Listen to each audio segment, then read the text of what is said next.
నమస్కారం NS news కి స్వాగతం. నా పేరు ఉషా. ముందుగా ముఖ్యాంశాలు. కూటమి ప్రభుత్వం అధికారంలోకి వచ్చి 15 నెలలవుతున్నా CM Chandrababu Naidu, deputy CM Pawan Kalyan కాపులకు ఇచ్చిన మాటను ఇప్పటి వరకు నెరవేర్చుకోకపోవడానికి కారణం ఏమిటి అంటూ భారతీయ కాపుసేన జాతీయ అధ్యక్షులు కాలువ వెంకటేశ్వరరావు ప్రశ్నించడం జరిగింది. నమస్కారం, నేను బీకేఎస్ కన్నా. కూటమి ప్రభుత్వం అధికారంలోకి వచ్చి ఇప్పటికే 15 నెలలు అవుతుంది సుమారుగా. అయినా కూడా కాపులకు ఇచ్చిన మాట మాత్రం మర్చిపోయినట్టు అన్నారు కూటమి నాయకత్వం వహిస్తున్న చంద్రబాబు నాయుడు గారు.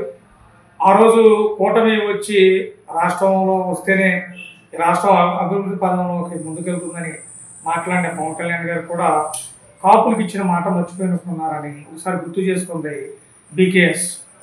ఎందుకంటే ఆ రోజు పవన్ కళ్యాణ్ గారు కాపులు పెద్దన్న పాత్ర వహించండి అని చెప్పని ఆ రోజు ప్రతి మీటింగ్లో కూడా చెప్పారు. కాపులు బయటకు వస్తేనే ఈ జగన్ ప్రభుత్వాన్ని మనం గెలిచగలం, మీరు పెద్దన్న పాత్ర వహించండి అని చెప్పి పవన్ కళ్యాణ్ గారు ఆ రోజు మాట్లాడటం, కాపులు కూడా దాన్ని నమ్మి కూటమి ప్రభుత్వానికి తమ మద్దతు ప్రకటించటం. ఇవాళ 164 సీట్లు కూటమికి వచ్చిందంటే దాంట్లో ప్రధాన పాత్ర కాపులు ఉంటుంది. ఎందుకంటే ఈ రాష్ట్రంలోనే అత్యధిక జనాభా ఉన్న కులం కాపు కులం. అలాంటి కాపు కులాన్ని వీరు కాపు కార్పొరేషన్ ద్వారా 2000 కోట్లు ప్రతి సంవత్సరం ఇస్తానన్నారు.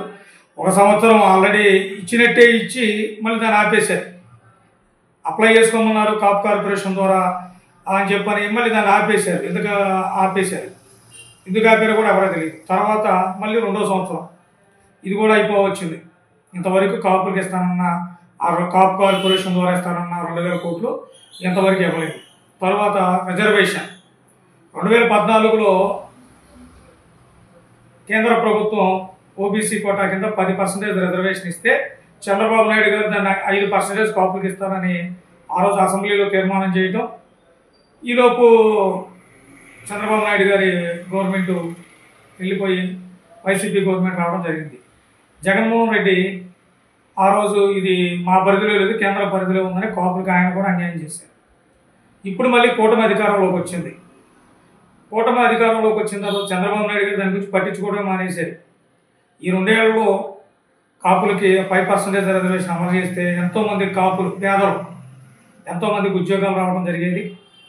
అదేవిధంగా కాపు కార్పొరేషన్ ద్వారా నిధులు ఇస్తే ఎంతోమందికి కూడా ఉపయోగం అయ్యేది. ఈ రెండింటిని విస్మరించారు. అదేవిధంగా విదేశీ విద్య, అట్లాగే ప్రతి నియోజకవర్గంలో కాపు కళ్యాణ మండపం.